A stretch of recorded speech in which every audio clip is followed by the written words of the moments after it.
I would like to start by asking you, how would you describe the main roles of a chief economist at the DWP? It was to lead an analytical team, lead and indeed develop an analytical team that will be able to suggest solutions and analyze the body of evidence bearing on whether people could make appropriate choices about pension accumulation and the, if you like, the social impact of pensions and the systems surrounding them. One of the principal concerns that we had when I started in that job in 2003 was that the income of pensioners seemed likely to drop in the future. State pensions had been being reduced for some time. There had been a policy of non-indexation under the Thatcher governments in the 80s and continuing right up until well into the 90s. And there was also then concern about the decline in contributions into private pensions, workplace pensions and personal pensions, somewhat masked by statistical errors, which were another of the things that we concerned ourselves with. And the worry was that this was becoming a kind of unsustainable situation, that pension incomes would start dropping at some stage in the future, and there didn't seem to be a means of combating that. So that was the situation I came into, and that's what I could see very much as the principal task. Of course, the analytical director also concerns themselves with regular surveys and model building, other things that go on in the analytical directorate. What were then the ideas, the views, the perspectives around pensions before the establishment? Right, so where I came in, there was a strong mandate for something called informed choice, which was a policy put forward by the Treasury, which said basically people would make appropriate choices about long-term financial instruments like pensions if they were provided with sufficient information. And when I came in, indeed Helen Dean, now head of Nest Corporation, was heading a series of projects to try and see whether they could make headway with the informed choice approach. And I very clearly remember when we came to the end of those projects and we found that any amount of detailed, conscientious, highly effective work to try and make people more aware of their options, more aware of what they should be doing, had essentially no effect. And I think it was at that point that, for me, was, if you like, a trigger point, which said, okay, we found a very strong negative result. Those are the things that are most powerful in a research context when you've tried hard to prove something and found you can't. So you then need to look for something else. So it was that point that we really started looking at what might be done if the informed choice approach, which, as I say, was a Treasury initiative, was not going to be pursued or couldn't be effective.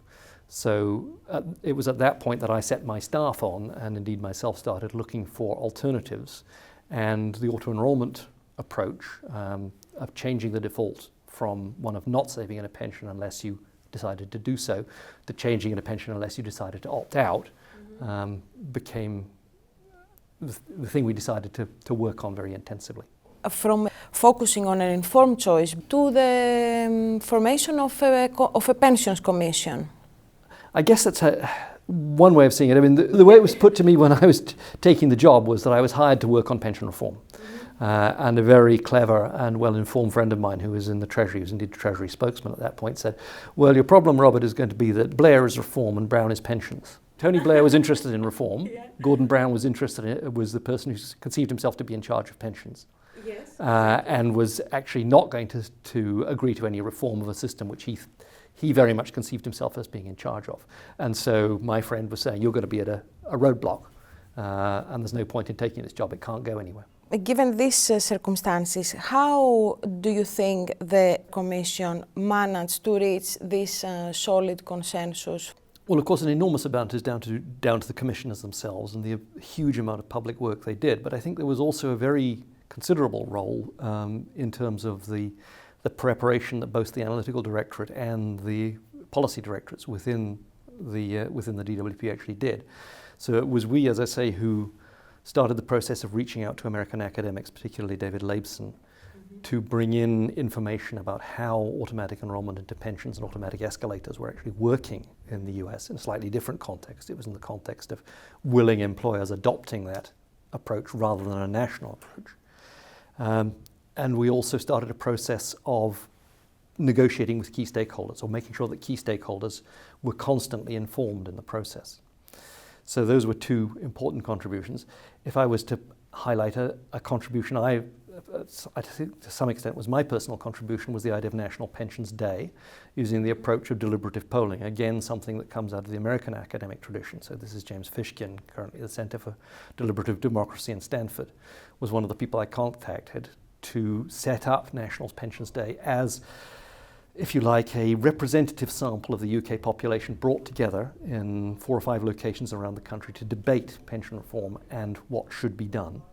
So to try and get an idea of what it was that the representative person in the population thought, because there's a very low level of information in the population as a whole. People have to be educated. So if you like, a standard poll just asking people their opinion doesn't get you to the answer.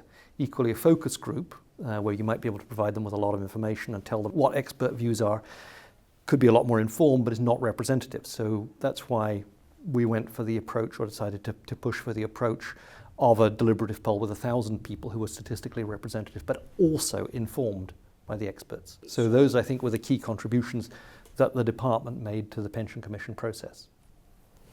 So one of the success factors was engage the citizens. Absolutely. With the pension problem or with the solution? Well, both with the pension problem and with the solution. I mean, it was a much more extensive process, of course, than National Pensions Day, but the idea was, if you like, government departments and bodies like the Pension Commission are used to working with stakeholders. But if they reach out to stakeholders, what they nearly always get is a relatively small group of people with specialist interest, but who don't represent public opinion. So the DWP, for example, worked with 14 key stakeholders across trade unions, employers, research organizations, consumer organizations, and a number of others, to try and gauge opinion and make sure that the proposals that were being developed didn't stray off into territory that would be unacceptable to any of those parties. But the point of the public debate and the Pensions Commission seizing on the idea of National Pensions Day and pushing it forward and making it happen was that there was actually a public consensus behind that, which said to the stakeholders, okay, there's something out there in the public mind that is really important to people. And one of the things we'd found, and indeed Helen and others found out in the informed choice research, was that people, when confronted with the idea, are you satisfied with what you're doing about your pension? Are you worried about your pension? A frequent response of members of the public was to burst into tears when they were asked that question. They were so uncertain about what they should be doing that they had pushed this whole issue of what's going to happen to my pension, what provision have I got for old age, completely to one side, but it was clearly bothering them. And so, as I say, that was the reactions were frequently quite emotional. And I think that was one of the powers of automatic enrolment. There was the huge sense of relief that it brought to people when they were faced with the notion that something would be done for them which they didn't have to decide about. They could be reasonably sure it was the right thing for them to do, was to go along with what they were being enrolled into. There wasn't that much controversy about it in people's minds. It was just the sense, at last I can actually be given something that's, if you like, implicit advice and then action on the basis of that advice. Or do you think that the lack of an event like this will erode the consensus in the long run? I don't think it's necessarily the case you need to rebuild that same consensus again. I think the consensus is certainly there that people needed to do more than they were doing in the pre-Pension Commission situation. I think some of the value of National Pensions Day was thrown away. In best practice for those sorts of exercises, you retain at least a subsample out of the 1,000 people you've seen, you brought together, and you then test reactions to subsequent bits of the program with that subsample. So best practice would have been to keep a group of, say, 100 in more or less constant contact with the pension reform over the years as it developed. That wasn't actually done. So as I say, I think some of the value that potentially could have come from such an exercise was lost. But that doesn't necessarily mean that the exercise was fruitless. I think it had considerable value in itself. I would imagine there would be a case if there were major changes to be made again in the future to this or indeed anything else in terms of government policy for strongly considering an equivalent event. I mean, I personally consider that the situation with Brexit is an absolutely classic case where something like National Pensions Day, a national deliberative event or process is absolutely necessary, because it's the only way you can get a legitimate consensus. A consensus is based on what the citizenry think and is based on information. And that seems to me its great strength. For the pension debate at the moment, I think it's gone into much more detailed questions, important questions, but they're questions of implementation. They're questions of detailed design. I don't think you necessarily need to bring the whole national pension state apparatus back together for that purpose. The reason that I'm asking you is because still people do not engage with their pension pots. Well, that's absolutely right, and you can certainly see that. This is one of the things that my current role brings me in Zurich Independent Governance Committee, absolutely brings me face to face with. People do not know what's in their pension pot. They don't engage with it.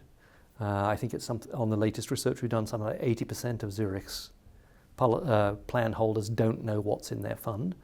Even if they say they know, and you ask them, well, how much is in your fund? On average, they're making an error of about a quarter. So they're really quite seriously in error, which particularly for people who are depending on a policy from a single place and don't have any other retirement resources can be a very serious matter. But as I say, where this process started for me was with the informed choice pilots and the finding that you cannot get people to engage with that. There's always been a hope and an expectation that by doing more education, by providing more information, you'll actually change that. What I think the lesson of behavioral economics is no, you won't. What you can do is guide people towards reasonably safe outcomes for them without them having to inform themselves. So, if you like, by setting off down the road to auto-enrollment, you've done somewhat the same as you would have done if you'd gone down the route of compulsion in Australia. You've made it unnecessary for people to have that detailed understanding of their own situation. You've told them you're going to get to something like a safe place almost automatically. The last years we have seen a general turn in policy from mainstream economics, a shift to behavioral economics. And I think pensions is a prime example of this. What are the reasons for this turn in policy? What do you think? I think it's been a major change, but I don't think it's by any means the only determining philosophy. So, for example, the idea of pension freedoms came in under Chancellor George Osborne a few years later, which actually moved in completely the opposite direction. What had previously been essentially a default behaviour, which was that you took your pension pot and you put it into an annuity and you drew that income for the rest of your life, was then made much more optional. And so that headed in a very different direction from what behavioural economics would suggest was appropriate. So it's not just one way or the other. I also think that behavioural economics can be seen as a manipulation of public preferences. So I think to deploy it safely, you have to be a lot more scrupulous than just saying it's going to produce the answer we want. You've got to be absolutely certain, or as certain as you reasonably can be, that what you're going to be doing is not only in the public interest, but is in the interest of all the individuals. So one of the jobs we had to do in the Analytical Directorate was to test, if you like, to destruction against every group we could identify in the population, whether making them save into, or what was almost making them save into a pension was going to be good for them, the so-called pays to save analysis. And it was one of the things that took most time and frankly almost drove me crazy in this process, because you had to then project across people's lifetimes. So we had to build a model of what was going to happen across people's lifetimes and make quite a strong series of assumptions about the behaviours they were going to undertake and what relative interest rates were going to be, to show that indeed being obliged to save in a pension through automatic enrolment was going to produce an outcome better than they would have had by doing what you might reasonably alternatively assume. So it's not just a question, as I say, of saying you found a behavioural intervention will work. You've got to test it against all the classical economics disciplines of, is it going to be in the interest of the individual? Is it going to be the interest of the employer? Is it going to work for the society at large? And I think a lot of the other behavioural economics interventions that are introduced are not being thought through as scrupulously as that. So in the case of pensions, they have been thought very carefully that it is for the best interest. We didn't always get it right. And I'm sure there are people in the population for whom this will not necessarily be absolutely the best choice they could have made. What we did was reduce the margin of uncertainty about that down to a point where we could say, well, this is going to be a very small percentage of the population. Mm-hmm. In other cases, I'm not so sure. So I don't know, the move to presumed consent in the case of blood donation is I suppose the other big case that's current. I don't think that's been tested as carefully as it should be. I think the results in other countries suggest that you can get almost equally good results from a public policy perspective by providing people with more information. And where individuals' choices are overridden by presumed consent, you actually can build up quite a lot of resentment, because organ donation is such a personal thing. So I think there's always cross currents in this, and I don't think using behavioral economics in the way that we did in the pension space is necessarily safe in other spaces. You were the intermediary, if you want, between leading figures of behavioral economics like David Lipson, who has also helped with the process of auto-enrollment. Is there anything you would like to add about this? I suppose the main thing that was really striking was that this idea fell on such fertile ground. The idea of using automatic protocols for joining pension schemes had been around for quite some time under the rubric of accelerated joining. And I think we were also extremely fortunate in terms of what was going on in government at the time, that there was both the willingness to reach out to the experiences of other countries and learn from them, and the willingness to put considerably more resources. As I said to you at the beginning of this, I was the first chief economist for pensions. So there was a willingness on the part of government to up the resources that were going into the analysis of this major social issue, which hasn't always been the case. Indeed, the tendency has now been to cut numbers in the analytical parts of government, as I understand it. So there was this sense of a willing embrace both by the industry, because it saw, the pensions industry, it saw the potential gains for itself from a new approach that would bring many more people into pension savings and thus into buying insurance products, as well as a willingness on the part of government.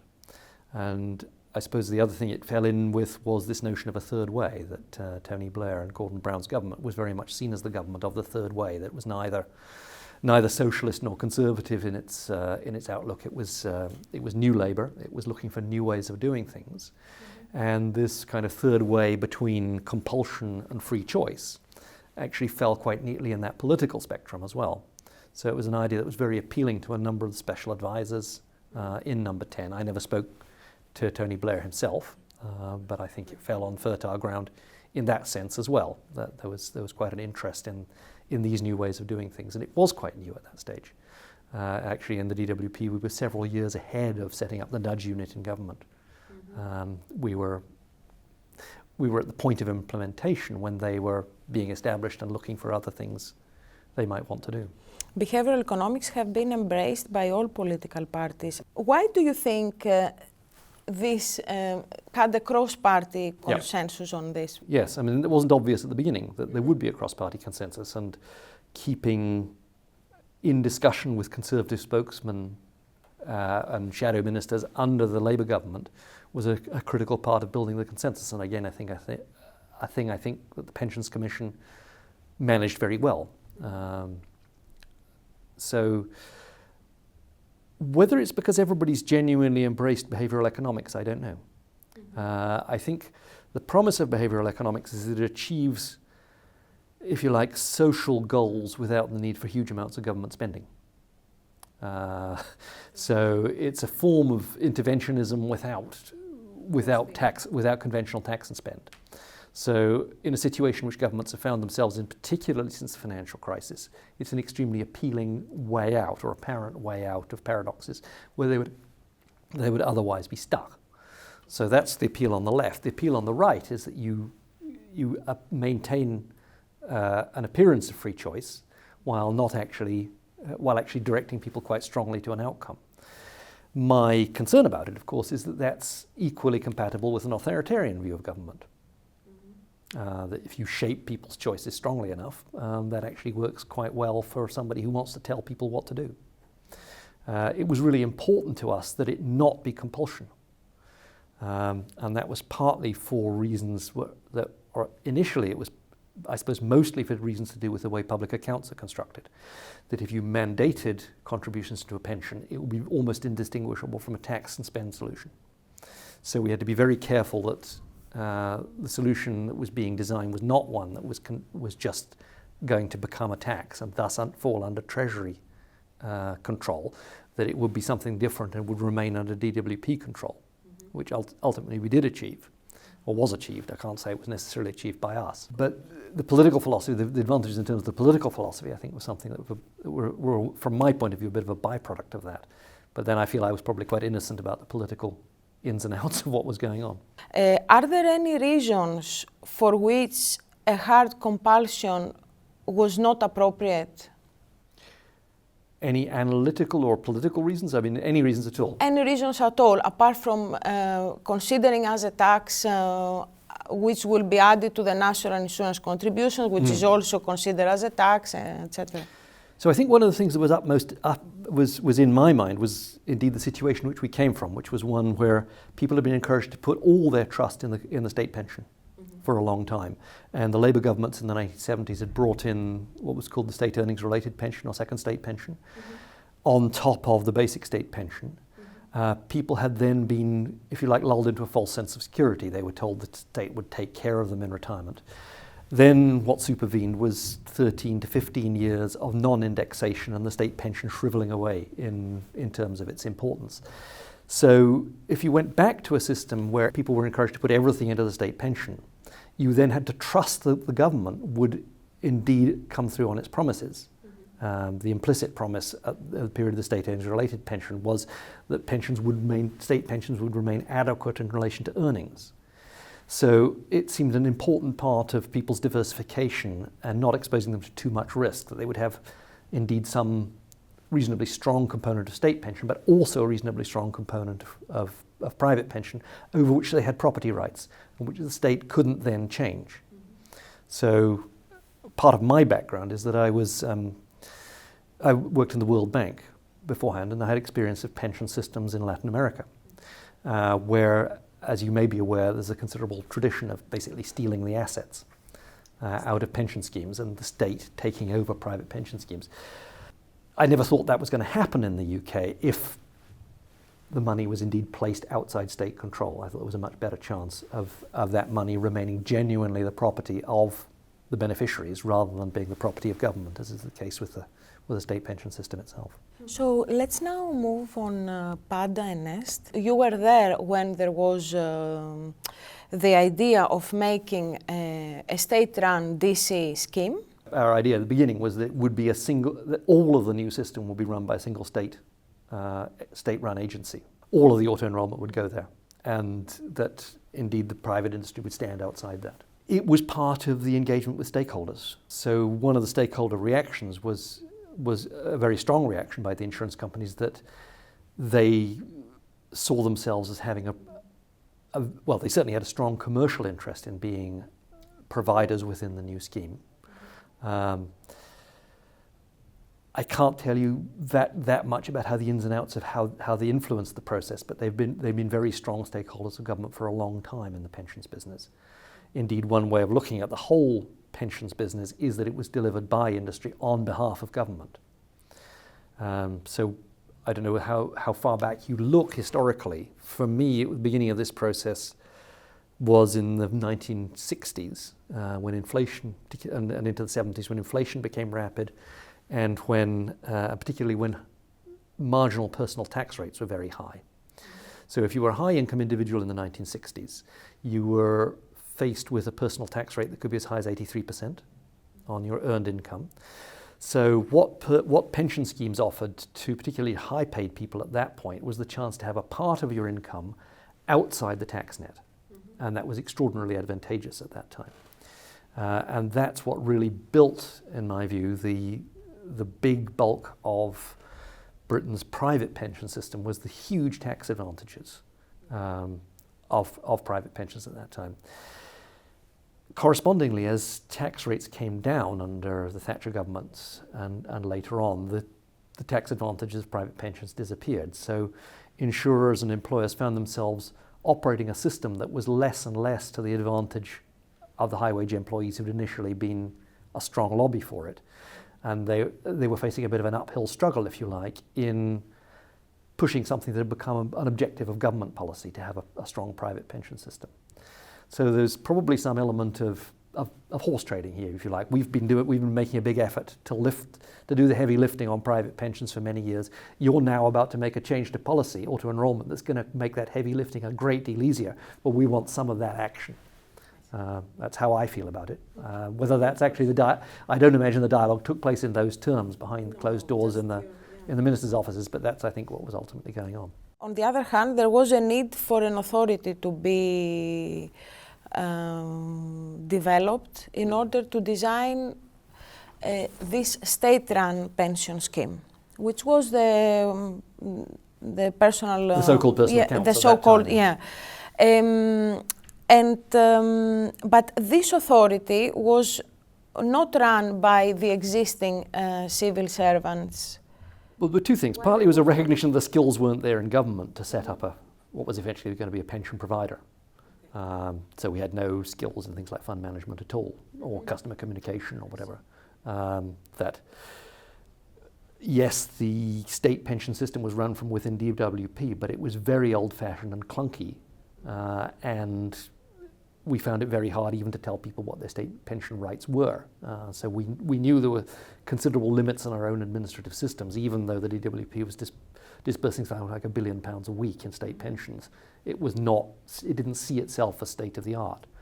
I think the other thing to remember is that at that time there was quite I don't know what I want to call a fashion, a trend for setting up independent organizations. So the parallel reform, which was looking at the security of private pensions, private occupational pensions, set up 3 of them.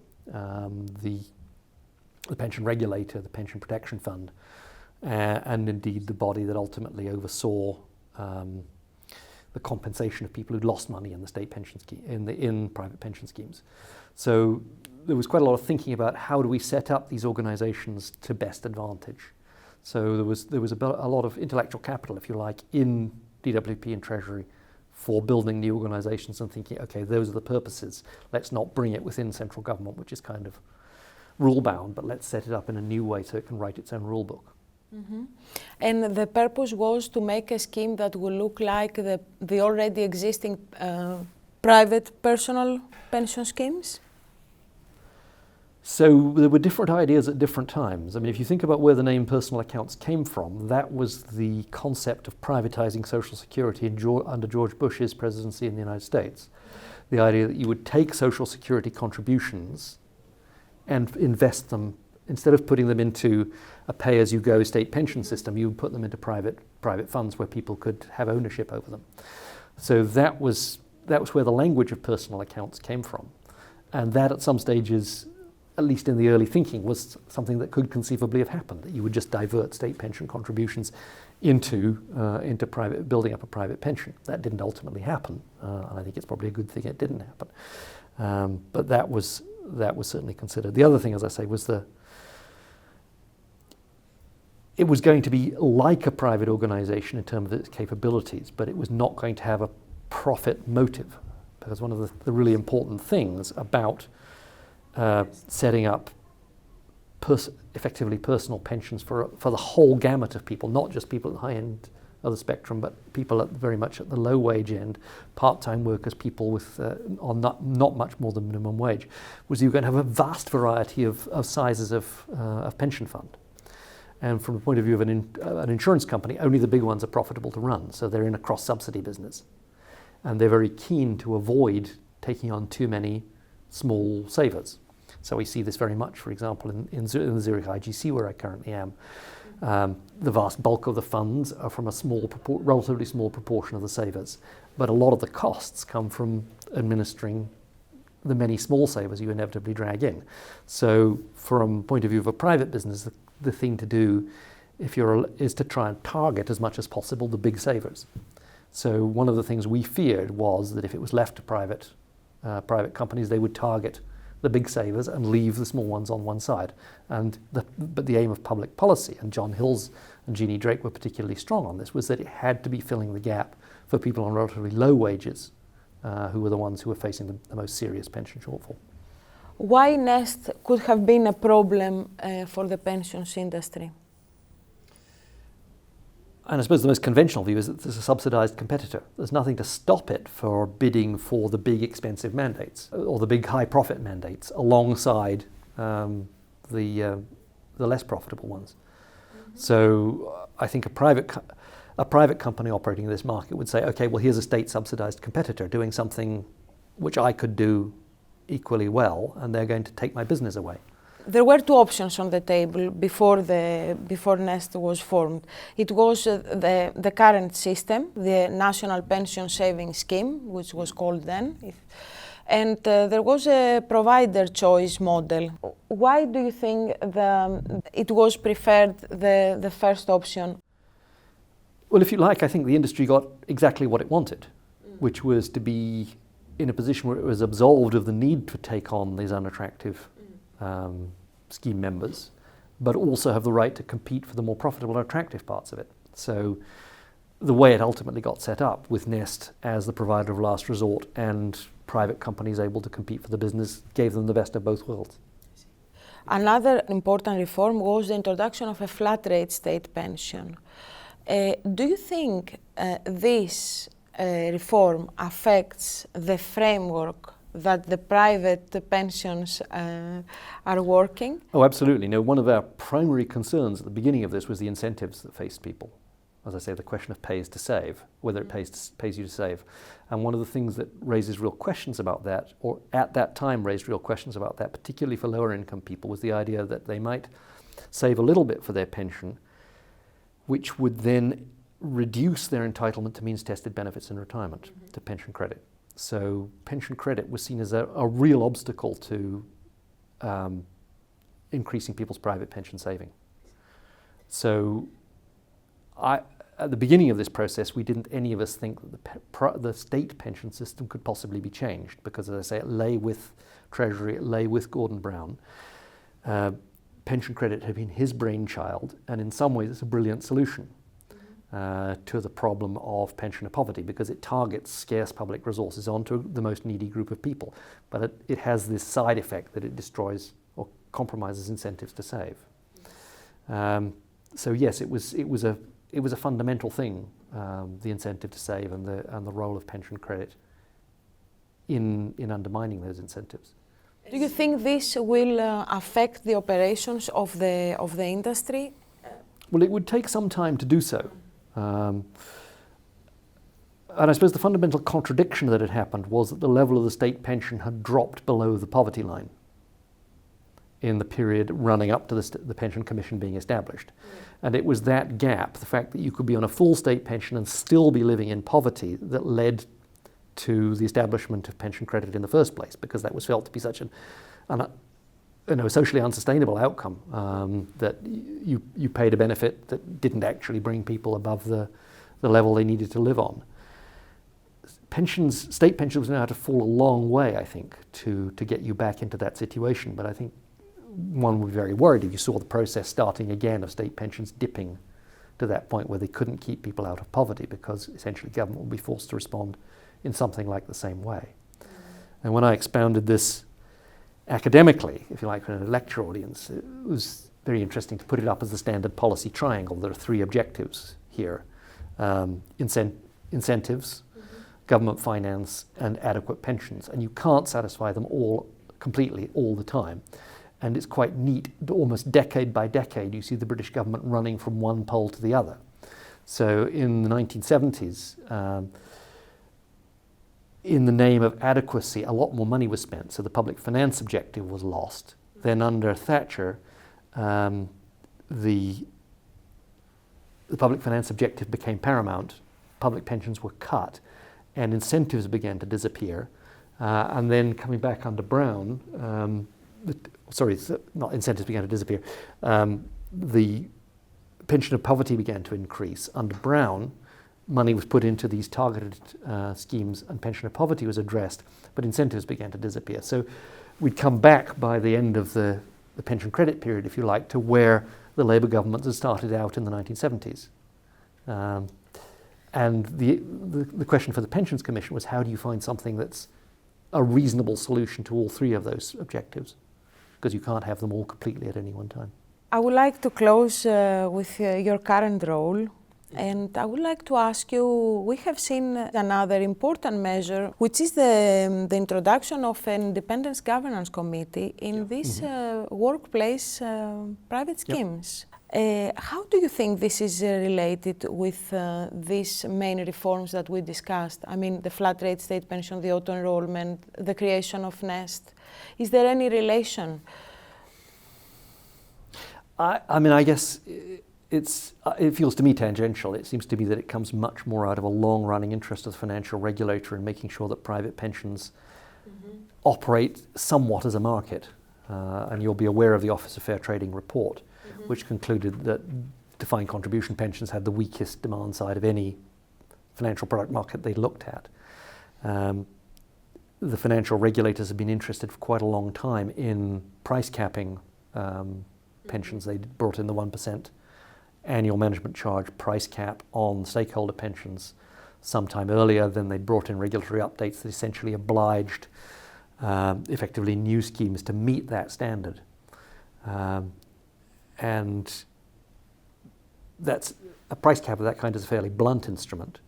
The independent governance committees are trying to make sure that people get value for money, meaning that within their price cap, if they're price cap products, or more generally if they're not, people are getting the level of service, the quality of investment management, and so forth that they really need. Great. Do you think these questions have captured your views on these pension reforms? Would you like to add anything else? Okay. One of the moments I had most satisfaction of was any time I talked about stuff that I felt we'd developed in DWP, and they thought they'd developed it themselves. If you like, everything we did, people subsequently came to think was their idea. And I think that's one of the things that worked really, really well, that everybody could feel they had a hand in developing the set of ideas that had come from what they'd thought. So there was something powerfully intuitive. And I don't know how far this is down to the Pensions Commission. I think Adair and Jeannie and John Hills were particularly brilliant at starting from the analytical point of view and setting out the analytical case so that, if you like, the result emerged as something intuitive and obvious. They played that case very, very well. They just let the answer emerge from the evidence. Okay. And that established the credibility in people's minds, almost regardless of whether this was automatic enrollment or anything else.